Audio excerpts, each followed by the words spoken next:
Oh, well, at first I didn't get along with Andy. I was like, team player, and this guy's meditating in his car. Give me a break. He's eating seaweed, and he doesn't come to rehearsal. He only rehearses on Tuesday. He comes for the run-through on Tuesday. We have a guy who plays him all week. We have another actor who does an imitation of Andy, so we get some of the rhythms.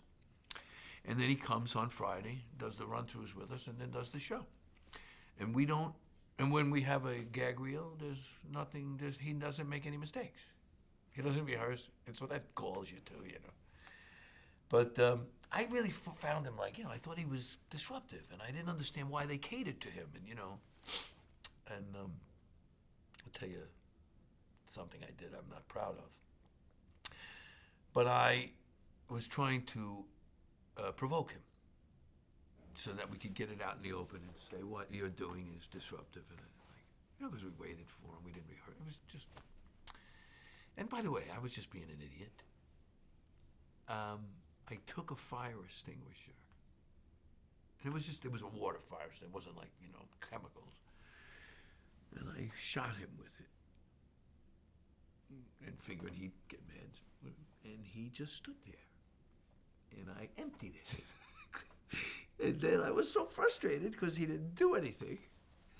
And Jim Brooks came down and said, no soaking actors. But anyway, after that, I apologized. And then, I don't know, I just took a different look. And right about that time, he did that show where it was at the what's that place on Sunset? Anyway, he took everybody after the show for milk and cookies.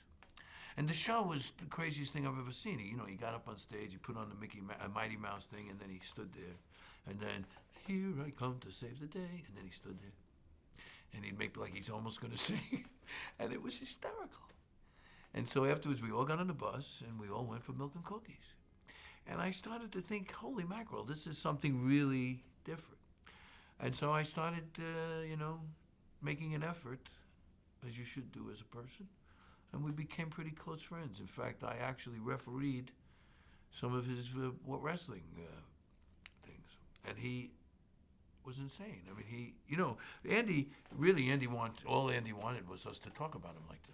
Andy wanted you to wonder, The wrestling thing was crazy. You know what he would do? He would infuriate the women because he would just be misogynistic and insulting, and he'd prance around, and he didn't look athletic at all, obviously, but yet he was a little bit of an athlete. So what would happen is they'd get some big girl would come up and everybody'd be going crazy, and what he would do is he would let her think she was going to win physically. And the girl would go all out, and then he would beat her and humiliate her, and then walk around and say, "Go back in the kitchen and take your shoes off," pretend to step on them. It's like, it was insane. It was insane, but it was, it's funny. Not to the girl, obviously, but he did. He just was a class. The great story about him with when Tony Clifton, his alter ego, who we were told by the producers that we had to address him as Tony, not Andy. We had to buy into this. And Tony liked to rehearse. Andy didn't. Tony was early. Andy's late. And so we went through this whole thing with him, and then finally, he's doing a show where he has in his contract that he can play a part as Tony Clifton and play another part. So he's playing Louis' brother. So but an actor playing a part, playing another, and it wasn't working. So we all went to Ed and said, "Look, we don't think this is good. We love our show." And Ed says, "Okay, I got to get rid of him." So we got another actor. Richie Ferranzi came in and did the part. And Andy, he talked to Andy, and evidently Andy said, or Tony said, you can fire me, but you have to do it in front of everybody. So we didn't know this. And that day I was we were there, and it was run-through time, and all of a sudden the bleachers started filling up, so the word had gotten out.